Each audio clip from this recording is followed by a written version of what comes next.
afternoon, or rather evening, early evening.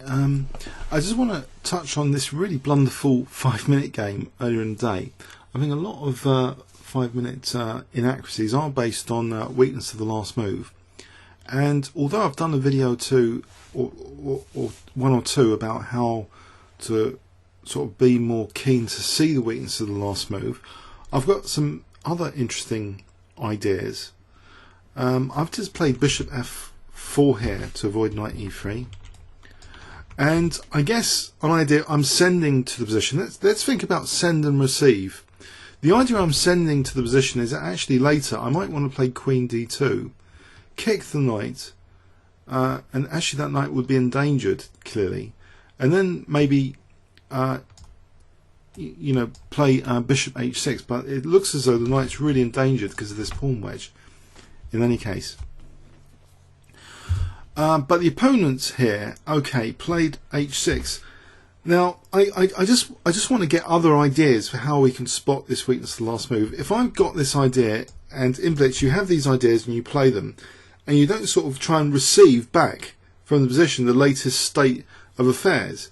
So actually I don't need to use this plan now of queen d2, because there's something emergent that comes from the position. If you're like receiving the new kind of opportunities here, you'd notice actually that the knight is actually being blocked from going back to h6.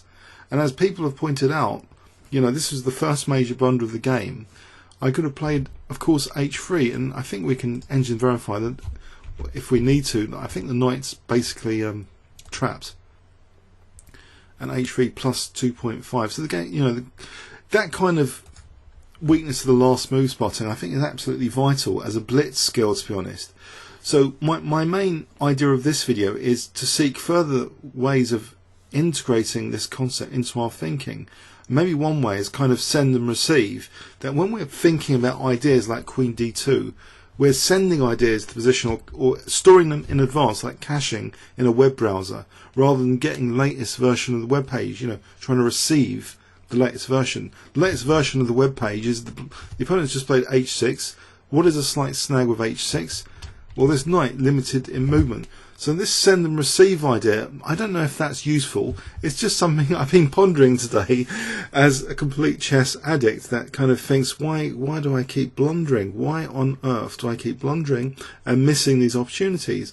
And here I'm thinking I'm too obsessed with my own preconceived ideas that I'm sending to the position, rather than just sitting back and taking the details of the position in, starting with the weakness of the opponent's last move. And to be honest, it happened later on in the game, and I think we'll see the engine snap up the next blunder. So here, okay, so I've got a good position, and okay, there's nothing major at the moment to have missed, it seems. I'm strategically heading for the c5 square. That's all fine. Okay, maybe my advantage has dropped at some point here, and now okay, it's about equal. So, okay, now black's actually better technically after that. Well, no, it's about equal. So nothing major, it seems the engine's picking up, but I bet you it's going to pick up the next major howler, which occurred later in the game. And of course, engines are just continually analysing the details of the position. So in a way, they're a constant state of receiving. They haven't got a preconceived plan, like 3-4 moves ahead. And in fact, here, there looks to be rook b1 as crushing for some reason. So why is this crushing? The opponent did play queen c4. It seems in this position there's another technical move which wasn't picked up by YouTube as queen d2, which is like receiving the latest state of affairs from the position. That the new finesse is that actually the queen is kind of stranded as well here, isn't it? It's got no reverse movements either. And rook b4, I think, is the idea. For example, okay, let's say bishop c8. I think rook b4. Rook b4 is a crushing move, or even just rook ec1. So the engines are constantly on the lookout for opportunities. So of course we can't, as human beings, be constantly on the lookout for opportunities that the latest state of the position, offers us. But it would be nice to kind of have more discipline to spot these opportunities. Okay, but fine. The howler's really coming up here. that the opponent soon played this total howler, and the engine picks that up as a +6 again. Rook b8, just winning the rook. And again, I think my idea of rook b4, preconceived idea that I'm kind of sending to the position. Let's think about send and receive.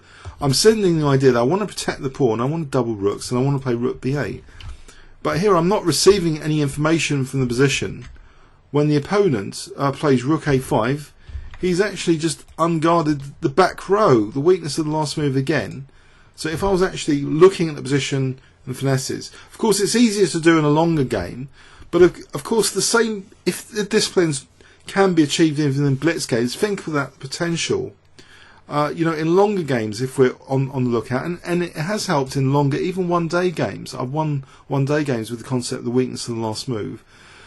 It's just this idea you're thinking of ideas and you're not looking at what the position offers. So I think this send and receive, I don't really know if it's a useful concept. I haven't tried it out in any games so far.